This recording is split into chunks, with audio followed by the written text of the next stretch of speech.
Take a look at this.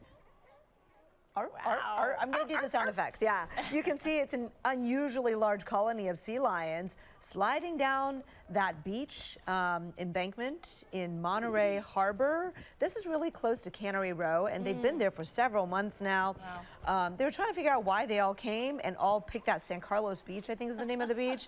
But it's been something that's drawn a lot of tourists, and now they're just kind of like scooching down into the water. They're en masse. Sea lions are often seen lounging around the harbor along the Monterey coastline, but again, not in such numbers on the Right. beach. What an incredible sight. Yeah.